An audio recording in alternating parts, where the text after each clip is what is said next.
My guest today is Professor Narendra Nayak, a rationalist, skeptic, and freethinker. He is the current president of Federation of Indian Rationalist Associations. He has dedicated his entire life towards promotion of rational thinking, scientific temperament, and debunking Godmen and pseudoscience. Professor, welcome to the show.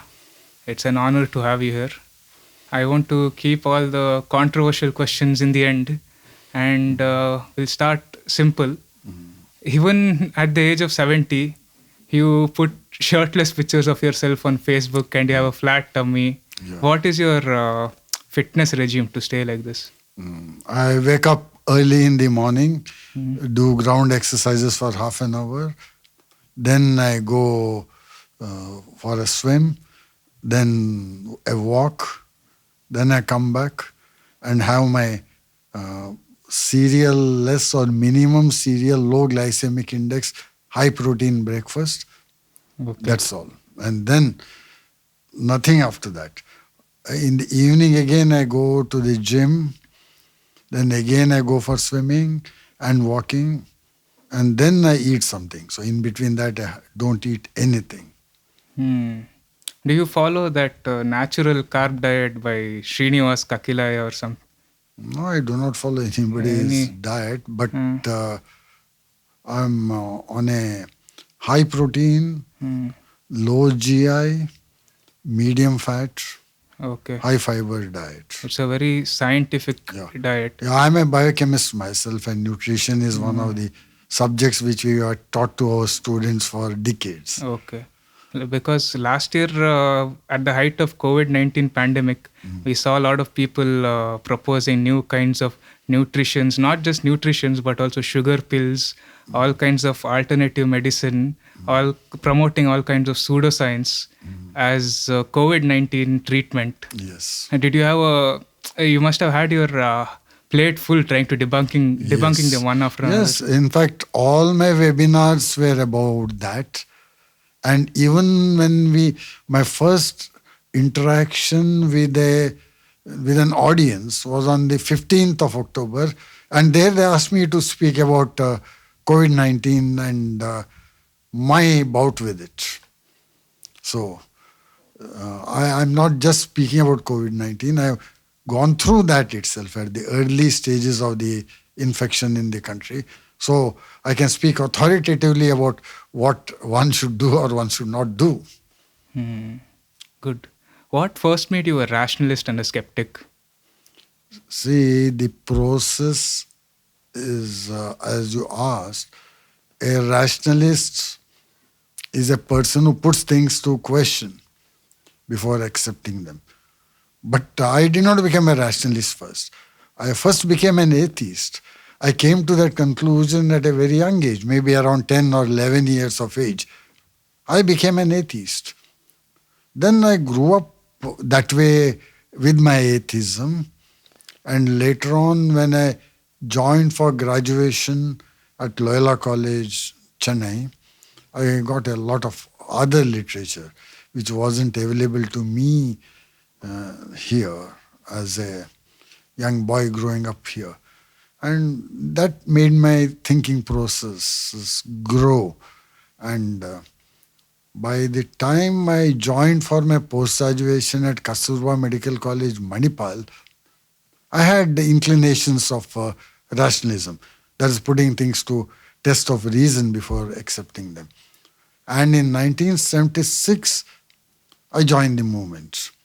So I was a rationalist before I joined the movement. It was not that I joined the movement and then somebody inspired to make me a rationalist. I was a rationalist even before I met the first atheist whom I met in my life. By just questioning things. By just questioning things. And coming to conclusions based on very, very empirical evidence, I should say. Going by my standards now, the evidence was very empirical that prayers would not help. So I thought if prayers don't help, there's no God then. It's like a telephone conversation with nobody at the other end. Even without prayers, you had a pretty successful life. I do not know what you mean by successful. That goes in inverted commas. If success goes by a lot of money, a huge car and a huge bungalow and millions of rupees in the bank. My life has not been successful. No, but you have passed certain exams, medical exams, Yeah. for which a lot of people pray to prepare and then they fail. Yeah. You have done that even Yeah. with the absence of prayers. Right. And like my professor told me, your marks are decided by what you write in the paper and not by the length of your hair or by the cut of your trousers or your belief systems. So that was, I had a very good, very broad-minded professor who himself was an atheist. Okay. And you see, during post-graduation, it's not a university course like that. It's a course in a medical college where there are only 4 candidates for the exams. And everybody is known personally, including the board of examiners knows you. And I got the highest marks and all my friends were surprised. They said, how did you manage to get such high marks without God? I said, God wasn't my examiner. But to be an atheist at such a young age in a conservative town like Mangalore, did your parents or your relatives have any objection to your belief system? I never bothered about it. In fact, at the age of 11, when I grandly declared to my mother, there's no God, your prayers are useless, she said, my child, did you find the truth at such a young age? So she was probably a closet atheist who could not open her mouth because of the circumstances under which she had grown. A GSB family, a husband and 4 children, and she totally dependent on the family and things like that. So probably she could not express herself. But as we grew up, she started expressing herself. And when she died, she was an atheist, total. She told me, don't do any rituals when I die. And tell them not to do those sick rituals which they do for Sumangali, they say. The woman who dies when her husband is alive. But of course, my father was there and he went ahead with all those stupid rituals, which she detested. But she told me one thing, do not donate my body to the medical college. Just cremate me. And I promised her that and I did that. I just took her and cremated her. But you have decided after you pass away, you will be donating your body to medical I institutions. already donated Okay. it. There is just for them to take it away when I can't cough. That's all.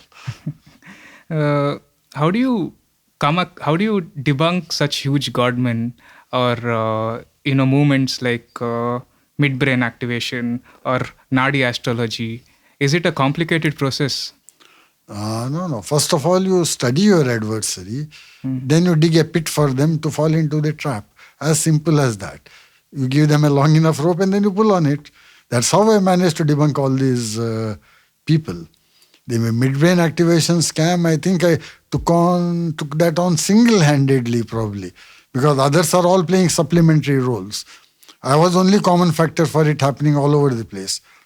And probably for the first time in the world, a authority passed a stricture saying that you should not be done. It happened in Dakshina Kannada. The DC issued an order to those fellows, I forgot their names, from Puttur, that they should not do that, blindfolded seeing, because he said it's against science. Good. Do you get surprised when you see people who are highly educated, people who have masters in physics, PhD in astrophysics or biochemistry falling for godmen and such pseudoscientific activities? Not at all. Because what you say is educated is not the right word. In India, we have literacy. I'm not talking about what you basically call as literacy, reading, writing, and things like that. I'm talking about literacy in a particular subject. For example, you're literate in physics.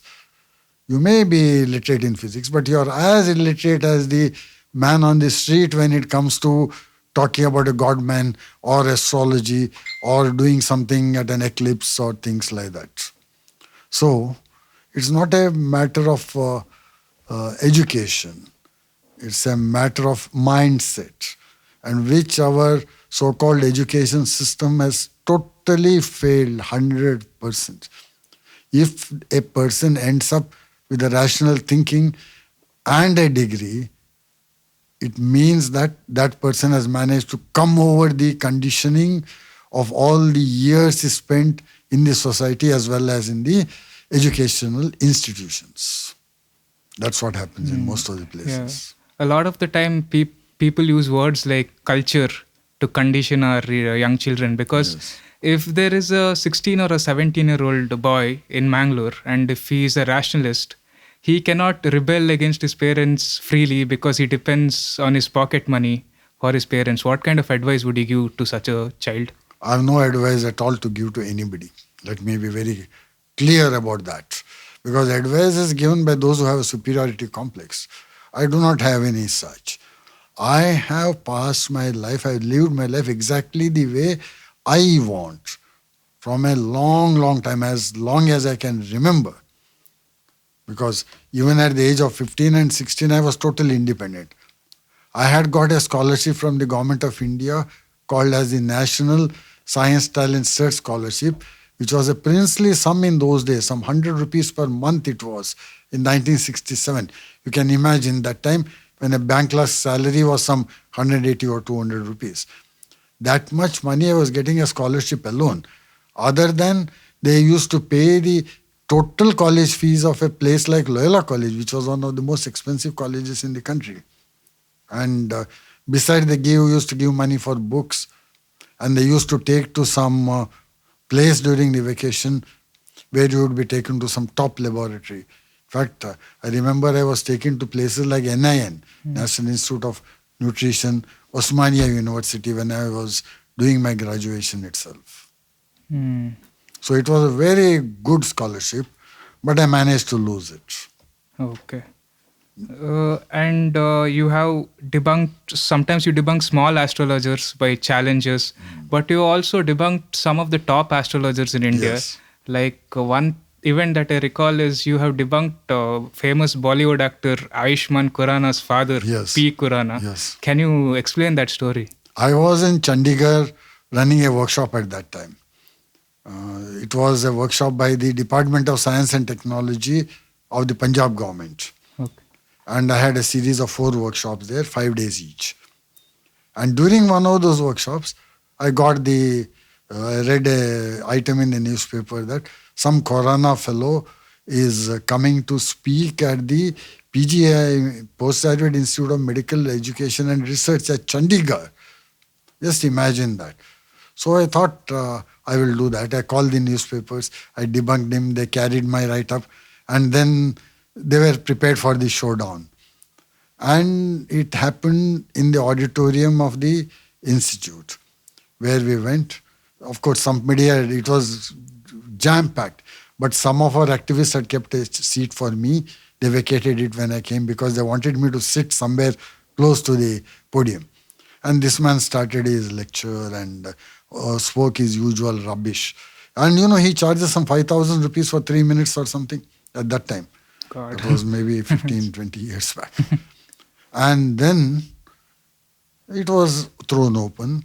They said first the faculty can ask questions. The faculty themselves started demolishing this fellow. This fellow had thought that because he's invited by the director, he'll have some sort of immunity from attacks, but he was wrong. Because there were people in the audience who were senior to the director because it's a post by rotation. And even those senior people started asking him. Somebody asked him, you see, right from first MBBS, we are taught how to deal with patients. And you, an astrologer, want to train us how to do that. What is your qualification? Then the professor of pharmacology said, I had invited 10 astrologers to my department and 10 just ordinary people and given them a set of horoscopes. And the results were the same. So what is the big deal in your astrology? Then the president of the Non-Teaching Staff Association said, henceforward we'll close down the OPD. We'll keep your people there. You check the horoscope of every patient and decide what's wrong with them. Yeah. Then the professor of pediatrics said, when a child is born, we'll make the horoscope and give it to you. You can decide at which age what they will get. And then after their questions was over, now they said others can ask. So I got up and asked them a number of questions. First of all, I advised the director. I said, look here, Mr. Director, next year onwards, because this man says he can determine from the horoscope itself what is the career for the particular individual. Next time onward, you cancel your entrance exams. You just have this man hand over the horoscopes of your all your entrants to this man, and he'll decide who are to go for which course. And then he can also decide who will pass and who will fail. So your role is nothing there. No need for CET No, exams. the man, he got terribly upset. Okay. What he wanted was, he wanted something on his CV that he has spoken about astrology and medical science at PGIMER. But I think there he walked out. He did not even collect the memento that was kept for him.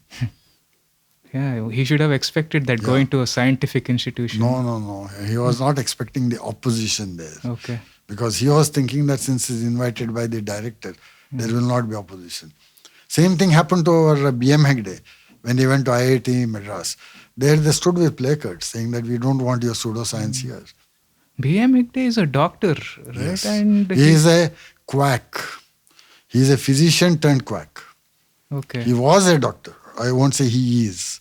He was at one time. Now he is a quack, 100%. And this is on record that I am calling him a quack. Yes. He deserves it. Because I called him a quack on his face also. When he was the dean and I was an assistant professor.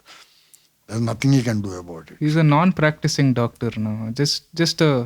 Because he just goes on talking talks, absolute rubbish. Okay. Because one journalist was interviewing me in Chennai. He said, what about Dr. B.M. Hegde? I said, Dr. B.M. Hegde is the Deepak Chopra of India. He said, no, it's the other way around, he said.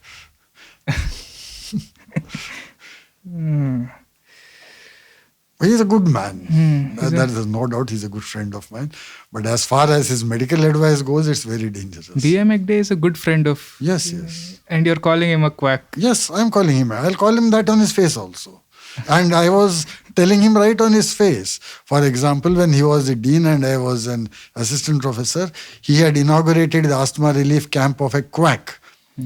And I told him that. He said, no, you don't understand. I said, I understand. You have no business to do that. Then he said, you complained to MCI and tried to get my degree removed. I said, I did not. Probably if I had tried, I would have succeeded. But I did not do that. I had complained to IMA. I wrote 3 questions to the president of IMA.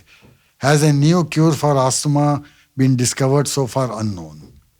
Second is, if your member goes and inaugurates a quack's asthma relief camp, does it amount to professional misconduct? Third question is, if it amounts to professional misconduct, what are you going to do? For the first question, their answer was no.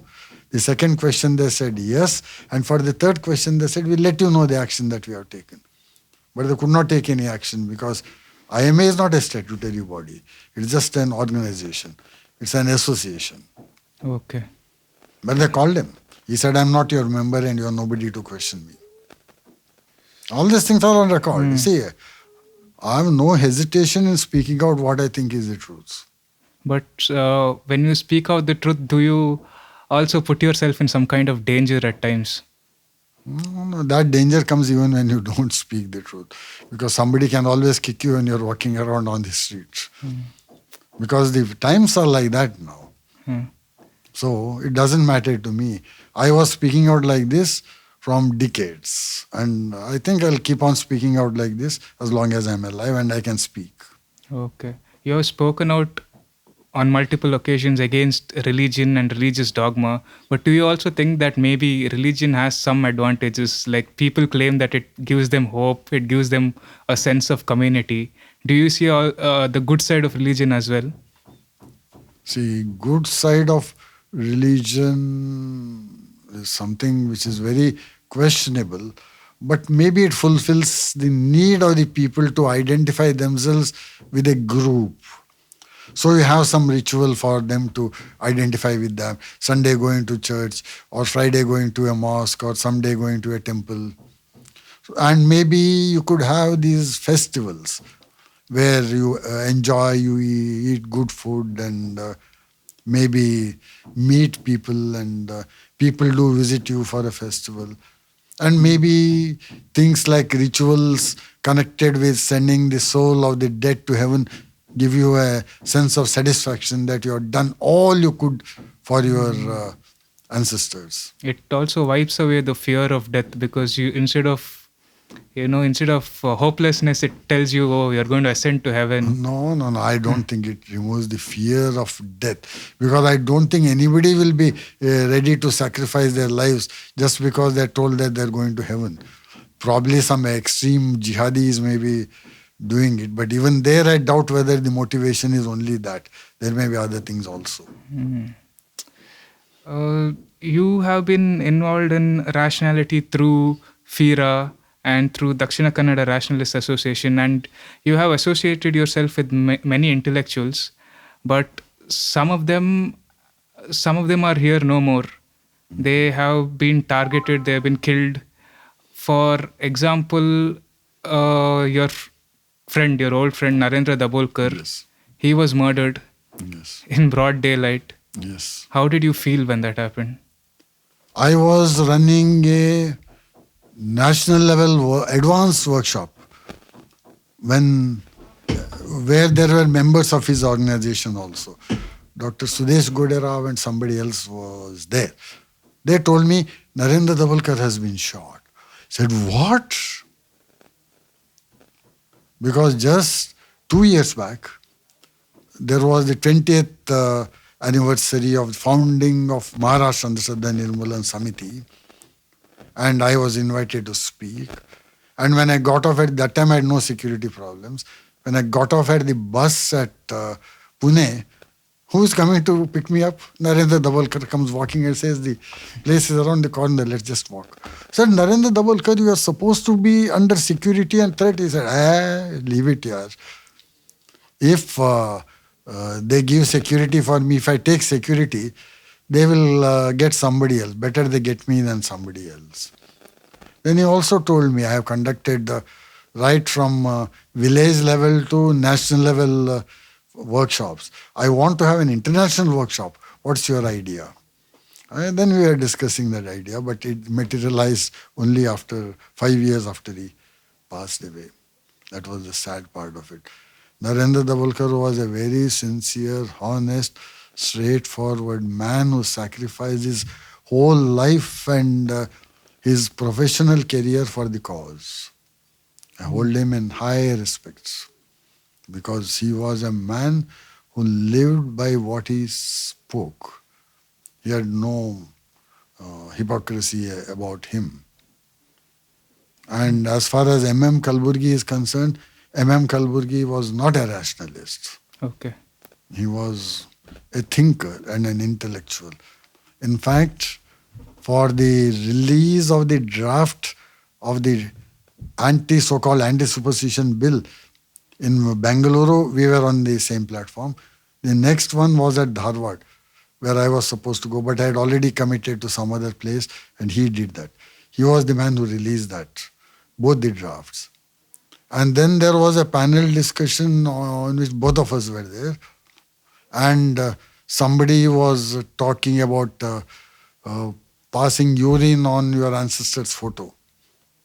Why? No, that was something about disrespect and all that. Okay. That was about U.R. Anantamurthy, who said something about some Bhutada Kallu. He urinated over that as a child and something happened. Kalburgi had spoken about that somewhere. And so a panel discussion by one of the TV channels was there. And they asked me, what do you say? I said, Dayananda Saraswati saw a rat urinating on the Shivalinga and said that when a god cannot protect himself, how can he protect others? They said, leave that. I said, why should I leave that? He was a much bigger Hindu than you people. He was the founder of Arya Samaj and he has said that. Then they said, will you pass urine over your God's photo? I said, no. He said, why? I said, I prefer to go to toilets. And there you don't have God's photos there in urinals. So then they had no answer to talk. And then my phone got cut and they did not bother to connect it back. It seems that's what they are saying, that was the extreme provocation which caused him to be murdered. But what is the actual reason you think it is? The actual reason is that they made a list of, they found that who are the most efficient people who were fighting against them. So they made a list. When Gauri was killed, she was killed on the 5th of September 2017. I think on the 11th of March 2017, I was attacked. And then I managed to escape because I did not stop my car. And at that time, I had only daytime security. The man would drop me home and say, don't come out, and he would go. And early morning, anyway, swimming pool is close to my house, so I just used to pop around there and come back in half an hour, 45 minutes.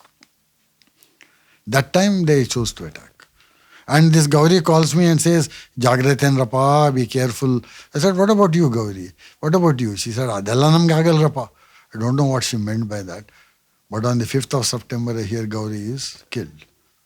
And when she was killed, for the first time, I think an SIT was constituted. And they came out with a list of 20 people who were to be finished off. And in that list, my name was not there. I was happy.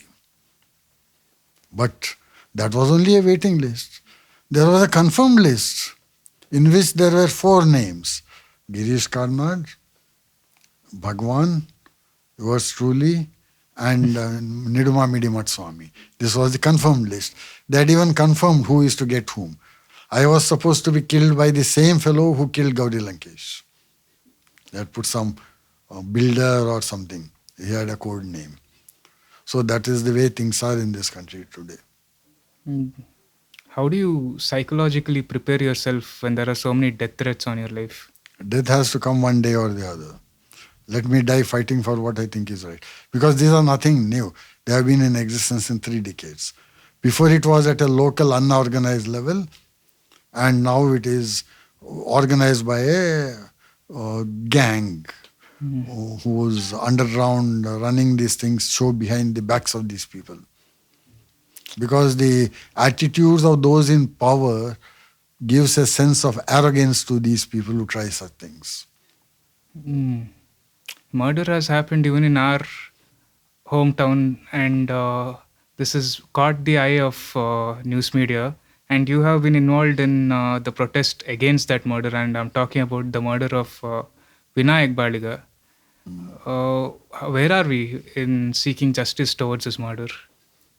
We are doing quite a few things overground, and we are trying to do a few things, manipulation behind the back also. What we are doing underground is something which I cannot reveal. Okay. But overground, we have tried the legal process. We are trying it again and again. And just an application has been filed for cancellation of the bail of accused number 1. And we are asking for an SIT to be constituted into that. Vinayak Baliga was not a rationalist. He was, in fact, more conservative than the people who killed him. He was a total Manuvadi, I should say. But one thing is, he was a stubborn guy who stood for certain things. He questioned a lot of injustices. He questioned a lot of irregularities. And he questioned them in a legal way by which these people could not do much. So they killed him. It was as simple as that.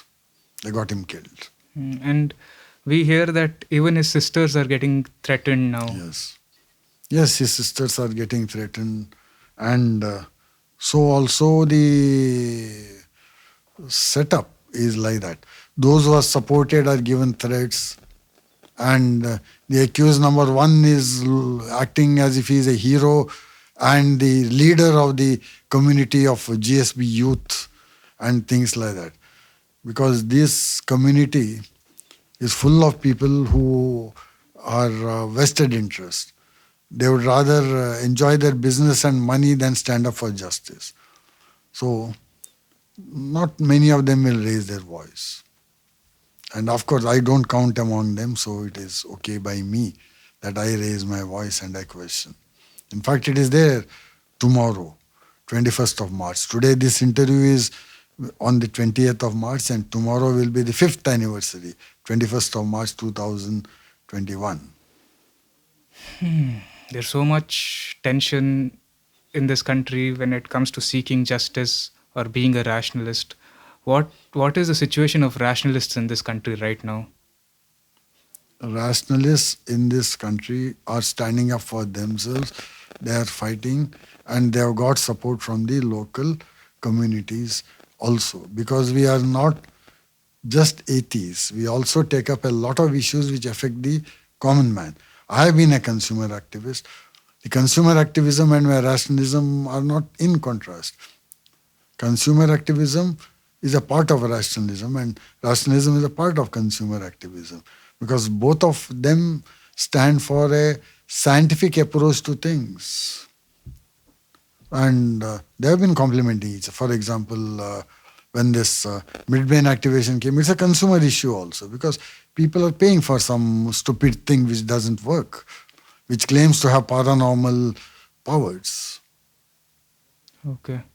So there's this blindfold young children and claim that their blindfolded children can They can see without light falling on the retina, and it activates their midbrain and all junk. Okay. You also debunked Nadi astrology. You went all the Yes. way down to Tamil Nadu to Yes. debunk it. Yes. What exactly is Nadi astrology? See, it's a method of cold reading. Like all astrologers, palmists, tarot card readers, or any sort of person who tells about you or somebody else, when you show them a horoscope or whatever it is, are doing cold reading. In fact, I do cold reading much better than these people. They just ask you questions, and through which they try to get the alphabets of your name. For example, first time when I went to debunk Nadi, he said it starts from A, B, C, D, and last only Z remained. He said, you are a Muslim. Oh, he said your Yeah. name starts from these. From this alphabet, A, B, C, D, like that. Hmm. Then he will ask another question, then he'll come to the next alphabet, so that they think that you can't follow it up. But you see, we are used to all such things. And for anybody who does cold reading, I can give all the wrong body signals and make them talk nonsense. Okay. That's what I did to this guy. Okay. Finally, he got angry. He put his leaves under his arm and walked out of his own shop. And we were sitting there, waited for 10 minutes, and then we too walked out. You have a very do-it-yourself approach when it comes to debunking certain things. Yeah. Because people, when you see Godmen pulling out chains or vibhuti out of their hand, and when you say it's not real, it's a trick, Yeah. they usually ask, why don't you do it yourself? Yeah. And you do it yourself. That was the reason, precisely the reason why I learned to do it myself. Because when this challenge comes, say how do you walk on fire? You blah, blah, blah, blah, blah, blah. Lead and frost effect is this, blah, blah, blah. Say you do it. When you see those red, glowing, hot embers and heat on your body, how do you walk? That's what happened to me for the first time. I think it was in 1981 or 82 in the town hall in Bangalore, where it was my first fire walking experience. Because a team had come from Tamil Nadu along with Premanand, and they had prepared the fire and it was ready. It was a fully crowded program. And we came out and fire was ready. The people were crowded. I asked, who is going to walk on the fire first? Everybody looked at me and said, you. I was thinking, okay, I'll walk. Walk, yeah, lead and frost effect. After all, science is universal, science is this, that. But yeah, lead and frost is a Dutchman and a Gora. And here I am an Indian. If something happens to my feet, took a deep breath, walked. Nothing happened here. So I was happy. Then so many people walked. Then I made thousands walk. I dipped my hands into boiling oil. I took fried things with my boiling oil, with my bare hands, kept burning camphor on my tongue, put burning flames on my body. We put trishuls through our tongue. We do every damn thing that a so-called godman does. And one may specialize in taking out vibhuti from the air, and another may specialize dipping his hands into boiling oil, and the third may do something else. But we do every single one of them. So, because they are easy to see through. Yes. So somebody put this one of a sadhu converting whiskey into water. I put the counter video and 4 million people saw that. It's very easy to tell people. It's even after you disprove such things with your own hand, do people say no? What you're doing is a trick. What our Godman is doing is a miracle. Precisely. In IIT Madras, I had a program in which I did all this. And then in the end, the Dean of Student Affairs, a PhD in some discipline of engineering, comes on the dais and tells me, I went to Puttaparthi, Sai Baba showed his empty hands and he took a ring and gave me. I showed my empty hands and I took a coin and gave him. He said, what you are doing is magic. What my Baba does is miracle. As simple as that. See, you taking out puris from the oil is a trick. But what they do in the temples somewhere in Uttara Karnataka, Kannada is a miracle. So you can always argue that way. But when the common man sees it, he sees the hollowness of that argument. Unless he is a bigoted devotee of that, they see through it. In fact, 2 years back in a college, somewhere that Sri Rama college or Ramashram, some college, one girl came and at the end of the program she showed me her palm. She said, what is this? I said, somebody put camphor on your palm. I know very well that scar. She said, yes. I said, why? What happened? She told the place also, somewhere near PVS Kalakunj, she said. I did not ask her what was the reason, probably to check whether she had some affair or something like that, because she did not tell me either.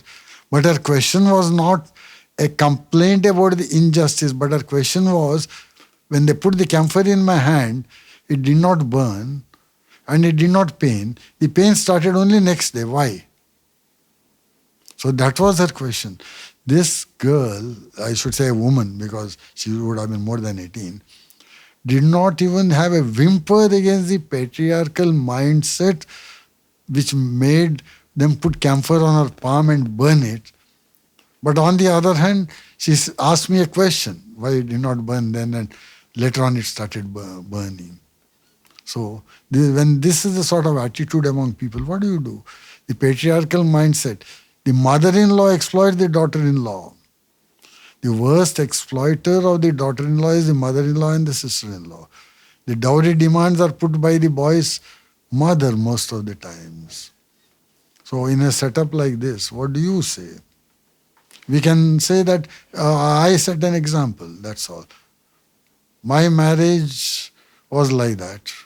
No horoscope, no religious ceremony, and there were 17 people for lunch, and the cost was in 2 digits. The registrar was summoned home. There was no God. There was no religious ceremony. I did not tie the tali around her neck. Nothing. Yet it's a happy marriage. I do not know happy or unhappy, but we have it together for 41 years now. This April we'll be finishing 41 years of putting up with each other, I should say. So you spoke about young people coming, young boys and young girls coming to you and asking these scientific questions. What kind of activities do you think we can do to help youngsters think in a more scientific way? First of all, encourage them to ask questions. Encourage them to experiment. Encourage them to do more reading. Now you have the benefit of the internet. We did not have that when we were growing up. We were only reading stuff and maybe experimenting with it. But now the younger generation has so many things available for them, and they should learn to ask questions. They should learn to reason out. They can see when they talk about the practices, they say it is impossible for you to follow. Here is an example. Yes. In Colombo, when a journalist was interviewing me, she asked me one question. What are your achievements in life? I said only 2 things. One is I have not bribed any god. The second is I have not bribed any man.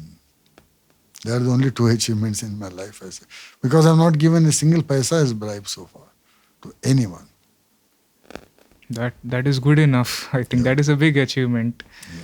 What are the different kind of activities you do with your organizations. You've been president of FIRA, you've been a founder of Dakshina Kannada Rationalist Association, and also you've been involved with the Aid Without Religion. Yes. Aid Without Religion Trust is for collection of funds and utilizing them for activities which do not involve any non-science or superstition. It's basically a charitable institution. Federation of Indian Rationalist Association is a federation. It's a sort of apex body for all the organizations in India. We have got 80 plus members. Not members, member organizations. We act as a central think tank. We set themes for the particular year or a particular period. We take up joint action. So that is what the federation is for. Dakshina Kannada Rationalist Association is the one for day-to-day activities. You have the programs, you have the interactions. Even during the COVID times, we had so many of the webinars, and I think the first interaction before COVID was on the 8th of March. No, 15th, I think, sometime. Okay. 15th of March was the last interaction. And the first one after that was on the 15th of October. And after COVID, I've conducted workshops, programs, and interactions for so many places. I think last December, January, February, I must have conducted at least some 30, 40 interactions and 4 or 5 workshops. I have one right next week. Okay. And to support all your activities, you had to retire early. No, I quit. You quit, okay. I did not retire, I quit. Actually, I had made that plan when I joined for service in 1978, that I will retire and do this work full time. But I never imagined that I'll quit and do this work full time. I quit because it's time that we devote all the time for this. And all my classes and my research and my PGs and the examination, they were all interfering with my activities. So I thought better cut off that interference. I didn't want to become a bad teacher. Okay. And neglect my activities. But my colleagues, ex-colleagues, had been very supportive. For example, when I was in Bihar, I get a call. I said, "Sir, your class is due on nutrition for BDS." I said, "What?" I said, "Your class is due 2 days after. The one who has finished the previous chapter, the next one was supposed to be me." I said, "I don't know that." He said, "Oh." Then I had already taken one chapter for them, and this was at the back of the last page, which I had not seen. Okay. Then I said, "Will you manage?" She said, "Okay, I'll manage. You take my next chapter." So somehow they have picked up. In fact, in 2004, when I wanted to quit, they said, "Sir, exhaust your leave and go," because most of my colleagues were also my students who later on joined as faculty. They said, "Sir, you finish your leave and go. Don't go like this now itself. We'll adjust our classes." So I finished my leave and then I quit in 2006. Why exactly 2004? Did something happen around that Yes, time? that was probably one of the last straws, I should say. That was a sacrifice of a little girl in a place called Aland near Gulbarga district. It's in Gulbarga district, in a village. A 7-year or 8-year-old child was sacrificed and flayed. You can just imagine that. The parents showed me the picture of the child, the lump of flesh. And that was done by a gang of people who are supposed to practice Bhanamati, a sort of black magic. So I thought I'll devote all my time to a campaign against Bhanamati, and we did that. We had a campaign against that. In Uttara Karnataka, that Gulbarga, Bidar, Raichur and Koppala, these districts are famous in inverted commas for this so-called Bhanamati. Has it reduced now over the past? Yes, it has reduced. Good. It has reduced. So that way, rationalists have seen a lot of progress. As one of the most prominent rationalists, what kind of progress have you seen in the past few decades? See, first time we had invited Premanand here was, I think, in 1982 or so. I did not know Premanand. Who is this Basava Premanand? Basava Premanand. Okay. He was, I should say, he is my ideological father in a sort of way. He taught me the technique to get across to people. And yes, he was got by a magician, a good friend of mine. And then we had a series of programs, some 4 or 5 programs here. And then there is this paper of Dakshina Kannada, which used to think that it is the Venkatji Koli of Dakshina Kannada, that if they do not crow, the sun will not rise. And this newspaper, without an editorial, started a campaign against me. They say that it is letters to the editor received by them, but actually they only manufactured that. In that, a lot of attacks were there. They said rationalists are saying today no miracle, tomorrow they will say no God. For which I gave a reply, why tomorrow? Today itself I am saying there is no God. Then the magician got scared. He said, we are magicians only, we have nothing to do with rationalists. And at that time I decided that henceforward, if we are going to have programs, we will have them on our own, not with the magicians and such people. Because magician is still my friend, but I do not involve him in the... He says he is an atheist, but for him what is important is, like P.C. Sarkar told me once, for me my God is the box office. What did he mean by that? I don't know.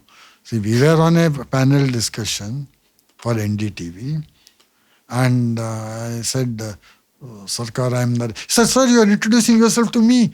I've seen you on this, I've seen you on that, you are my hero, sir, and all that he talked. Okay. And then when it came to the panel discussion, this man says, oh, the box office is my God. So the magicians are dangerous. Okay. They will not come openly. They'll say, one of the magicians here, when he's asked a delicate question about such things, he says, my guru Narendra Nayak hage heltare. He says this. Okay. He prefers quoting you rather than say that it is his statement. Anyway, they have got their own problems. They want to cater to the box office. Yes, they want to get more people, sell more tickets. Okay, it's up to them. Okay, so they don't want to offend certain sections of the society. Yeah. Okay. You've been through so much difficulties, death threats. So what is next for Narendra Nayak? A peaceful end to my existence. That's all I would hope for. And one thing is that as long as I am alive, I will be kicking. That's all I can say. And of course, I know exactly what will happen to me after my death. Many people are scared of what will happen to me to them after their death. But I know exactly. My body will go to the medical college. Okay. That's all that remains of you, nothing else, except the memories which are stored as RNA in the brains of people, and maybe the literature. Volumes and volumes I have written, and the hours and hours of videos, and including this broadcast. I think that's all I will leave. Okay. Well, sir, you're a very brave man. I've learned a lot today. Thank you so much for being with us. Yes. Thank you very much for giving me this opportunity. Thank you.